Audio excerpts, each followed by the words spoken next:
In a kingdom deep in Africa, a queen named Mwanajuma felt unloved and alone. Her husband, King Jabari, married many wives, leaving her heartbroken. But there was one joy in her life, her son, Prince Kato. As Kato grew up, Mwanajuma became overprotective, pushing away all his love interests. Then came Amani, a girl whose beauty and kindness captured Kato's heart. Mwanajuma's jealousy flared when Kato introduced Amani to her.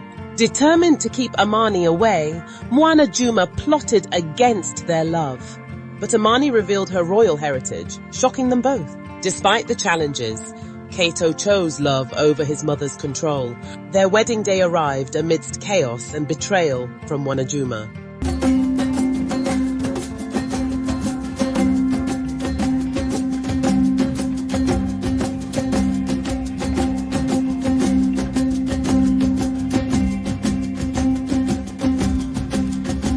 Once upon a time, in a peaceful kingdom nestled deep in the heart of Africa, there lived a beautiful and kind-hearted queen named Mwanajuma. She was married to King Jabari, a powerful ruler of the Majimbo kingdom. Mwanajuma had entered into the marriage with dreams of love and companionship, but those dreams were quickly shattered. The marriage was never based on love, but on political ties meant to strengthen the alliance between Majimbo and her home kingdom, Kabila. Despite her efforts to win the love and affection of her husband, King Jabari remained distant. He had little interest in Mwanajuma, and soon after their marriage, took on 10 more wives, each one younger and more beautiful, leaving Mwanajuma feeling more isolated than ever. The queen had once held out hope that perhaps with time, Jabari would come to love her, but after seeing him marry wife after wife, she gave up all hope of capturing his heart. Though she had lost the battle for her husband's attention, there was one light in her life that brought her joy. Her son, Prince Kato. He was the apple of her eye, and Mwanajuma poured all her love into him. He was her pride and solace in a life filled with rejection and loneliness. As Kato grew up, Mwanajuma became obsessively attached to him. She had no other purpose in life but to raise her son and ensure his every need was met.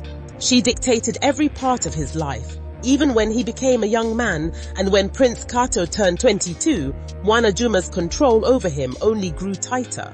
Whenever Kato showed interest in a young maiden from the village, Queen Mwanajuma would find faults in them. It didn't matter how beautiful, talented, or virtuous the maiden was, Mwanajuma always had something terrible to say. "This one is lazy," she would say. "That one is cursed. I heard she has been with every man in the village. She can't cook, and her family has a reputation for thievery," she would declare with venom in her voice. And every time, Kato would bow to his mother's words, too afraid to disappoint her. Kato's mother would often remind him, "Trust me, my son, I know what is best for you." Her words resonated deeply with Kato, causing him to push away every woman he showed interest in. Each relationship ended swiftly, leaving Kato feeling trapped by his mother's overbearing love. Then one day, Amani entered Kato's life, capturing his attention like no other. Amani was known for her beauty and culinary skills, earning admiration from everyone in the village. She prepared feasts for the village elders, showcasing her talent and nurturing spirit. Kato, who had heard about her reputation, decided that Amani would be the perfect bride, someone who could surely win his mother's approval. After 3 months of courtship, Kato decided to introduce Amani to his mother. He was filled with hope that this time things would be different. "Mother, this is Amani. She's the one the village speaks so highly about. I would be beyond lucky to have her as my bride. Don't you agree?" Kato asked joyfully as he brought Amani into the royal courtyard. Amani was respectful and well-mannered, immediately kneeling before Mwanajuma and greeting her with humility. Amani greeted the queen with a soft, respectful bow, her voice barely above a whisper.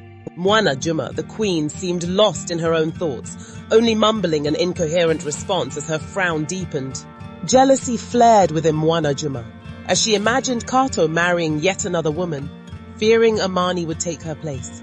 "Mother, did you hear me? This is Amani, the one everyone praises for her cooking and kindness," Kato urged. his voice tinged with uncertainty. "Don't you think she would make a fine wife?" Kato's question hung in the air, laden with expectation. Mwanajuma pretended to feel unwell. "I have a headache," she said, placing her hand on her forehead dramatically. "I think I am coming down with a fever." Concerned, Kato immediately rushed out to fetch the palace physician, leaving Amani alone with Mwanajuma. Ever kind-hearted, Amani drew a stool closer to the queen and gently asked the palace maids for water, offering it to Mwanajuma with care. But despite Amani's kindness, Mwanajuma's heart was filled with malice.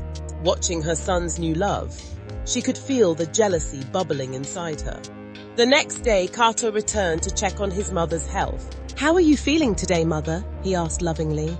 "I feel a little better, my son," Mwanajuma replied. Yet her mind was racing with ways to get rid of Amani. She knew it wouldn't be easy this time.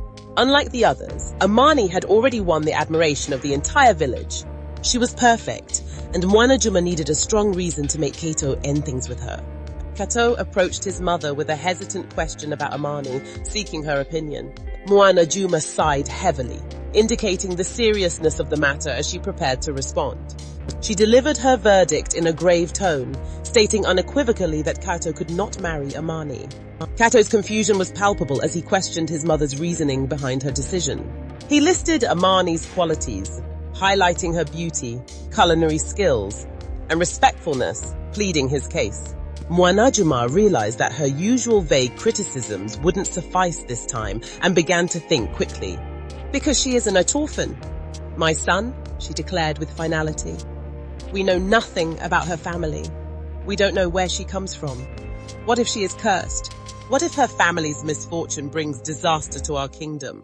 "Mother, are you saying she is unworthy simply because she has no parents? That doesn't make sense." Kato tried to reason with her, but Mwanajuma was firm. "I am your mother. Do you think I would deceive the same son I nursed with my own milk?"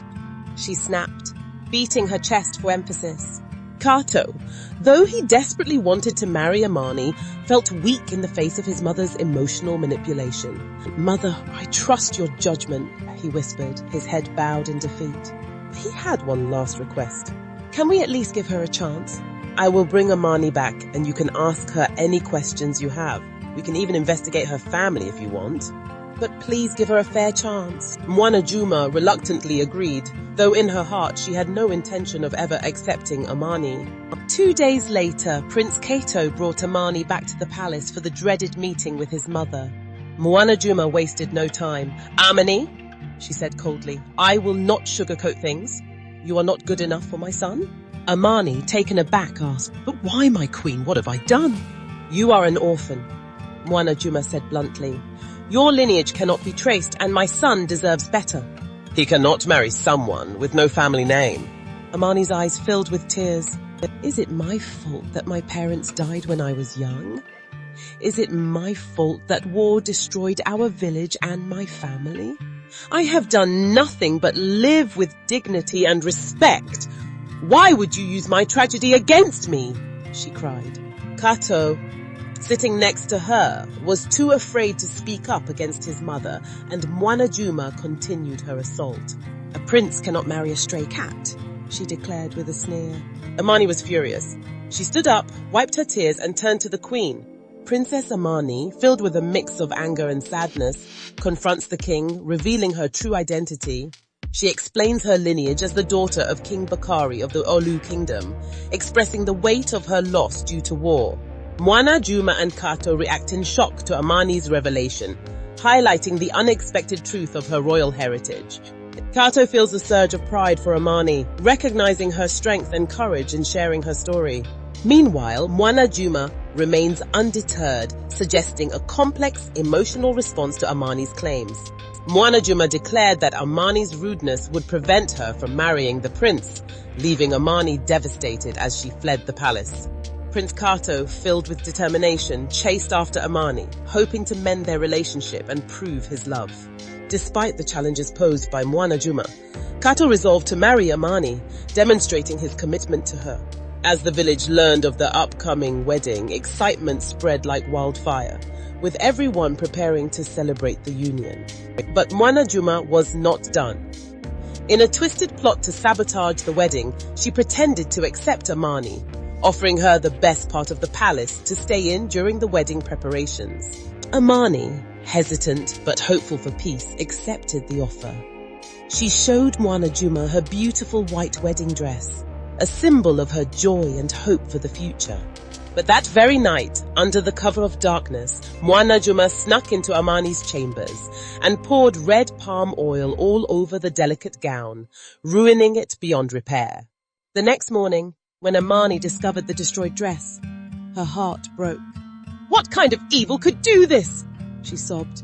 The day of the wedding finally arrived, and despite the chaos caused by Mwanajuma, a new dress was made for Amani.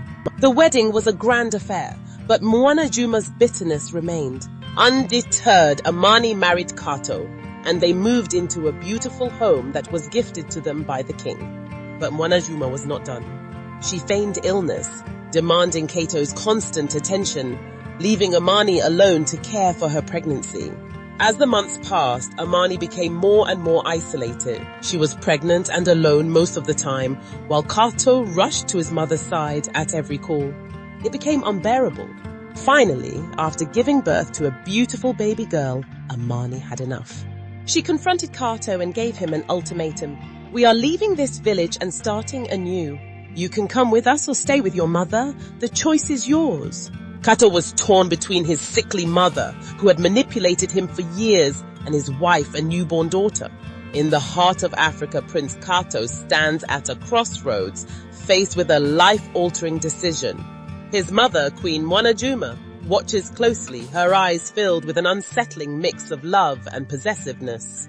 The tale unfolds, revealing the lengths to which the queen will go to protect her son from perceived threats to his happiness. As jealousy brews, the bond between mother and son is tested, threatening to unravel their family ties. Ultimately, Prince Kato must choose between his mother's controlling love and his own pursuit of happiness. Amani's resilience, however, shines through as she fights for her family and her peace of mind.